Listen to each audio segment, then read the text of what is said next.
Hi, everyone. Welcome to the Psychology of Dating podcast. You are listening to me, Nadine Newkirk. I'm both a clinical psychologist and a dating coach. For today's episode, I want to talk about some ways to help you make decisions in dating and recognizing that there is no wrong decision.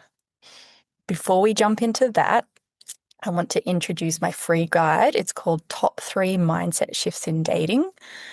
I identify 3 common kind of brain difficulties that people come across, which is their brain might be telling them things like there's something wrong with me or there's no people out there.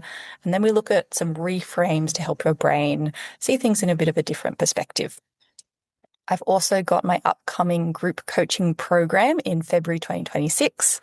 This is the last before I go on maternity leave, and I'll be taking a break for up to a year. So if you've been listening to this podcast and you've been thinking about joining, now is the time. It's comprehensive in terms of there's group content. We'll be going over slides. There'll be coaching. You'll have individual sessions, and there'll also be a workbook, which you can use during the group sessions and also as homework afterwards and keep it with you after the 3 months. Okay, so what do we think about when we think about making decisions in dating? As a dating coach, as a therapist, as a psychologist, I often have people coming to me wanting specific answers. Asking, should I go on another date with this person? Is this the right person to move in with? Am I asking for too much by, asking for exclusivity or asking them to clean up in the house more or anything like that? And it can be tempting just to want one specific answer, but that doesn't actually help you in the long run, because what we want to do is give you skills to be able to make decisions and figure out how can I make decisions by myself rather than relying on someone else. Because if you just get one answer for one question, there's going to be thousands of other questions that come up in dating, and then you're going to feel lost again. So, first thing I want to remind people is there's no such thing as wrong decisions in dating. Sometimes the brain can say, there's a wrong decision, and if I make the wrong decision, then I'm going to get really hurt. It's going to be my fault. And, the brain predicts all these worst case scenarios, these catastrophic worst case scenarios. And it says that I'll really beat myself up because I shouldn't have done that. It's your brain saying I should know every possible outcome in the future, which is impossible. You're not a fortune teller. And when our brain is saying there's a wrong decision, it's also saying there's 100% right decision. That someone else out there who is dating knows exactly what you should do, and they'll make the exact right decisions, and then they'll never get hurt or pain or regret or confusion in dating. And that's not a truth either. There is no 100% right answer. So if we don't have wrong answers or right answers, what do we have? We have data.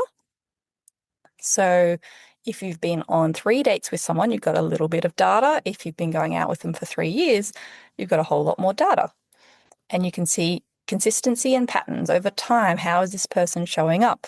How are they showing up in terms of respecting me and kind of seeing my perspective, or kindness? Or are there any red flags that this is a really unhealthy relationship, and is this a pattern over time? There's risks and probabilities in dating. Maybe you've got a weekend away and you really wanted to bring someone, you've just met a new person you're dating, and you're like, should I bring them with me? I've only met them on 2 occasions, but I've kind of had fun. But, other people are like, whoa, you can't bring a stranger on, a weekend away. There's no wrong decision here. There's just risks and probabilities. There's a high risk that you won't know how they'll show up on the weekend because you only have 2 data points, 2 dates you've been on with them. But again, remembering risks can be difficult. Maybe, it's really boring, you don't get along. Or maybe the risk is like high risk that you could have a really fun time. So you just don't know. So there's more risk involved in that compared to someone you know for 2 years, and you can predict a little bit more how they'll show up on the weekend. And then there's probabilities.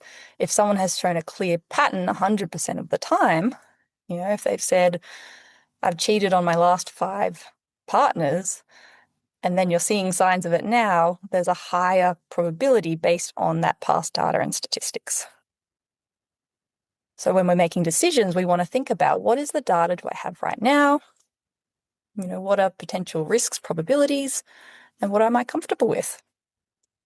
Sometimes we can't make a decision because we need more data. We're trying to decide, should I move in with this person? But we don't actually know enough about them.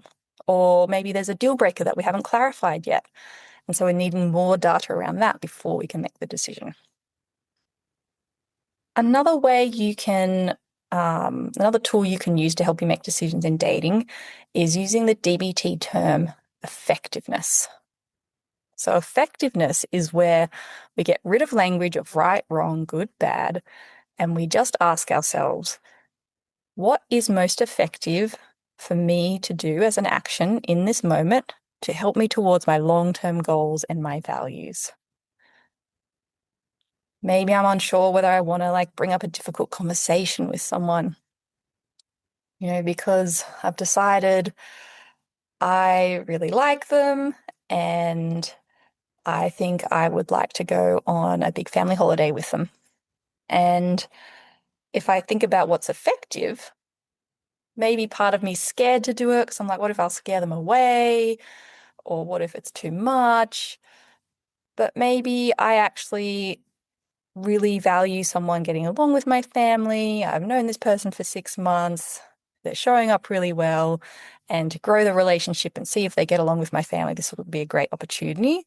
So would this be effective towards my long-term goals of having a partner who can integrate with my family? And maybe the answer is yes, I can actually see how it goes rather than being too scared to try it. Another tool you can use to help you make decisions in dating is listening to your emotions. And this can get a little bit clouded because you might be too much in someone else's head, thinking what are they thinking? What do they want? So we want to take that equation out and ask ourselves, if it was just me, what would I want in this situation if I'm kind of putting aside that other person's opinions and thoughts for the moment? Notice what emotions come up. And then we want to see, what is the function of this emotion? If I'm feeling really angry, that might suggest that my needs aren't being met. There's a goal being blocked, or there's a value that's been violated. If I'm feeling really excited, maybe this is showing me that my needs are met and I should keep going in this direction. Even though it's fairly new, this relationship, it's progressing fast because we're a really healthy match at the moment. And it's okay to keep going with that rather than thinking, oh, I shouldn't do this because I have a certain idea of how the pace should go.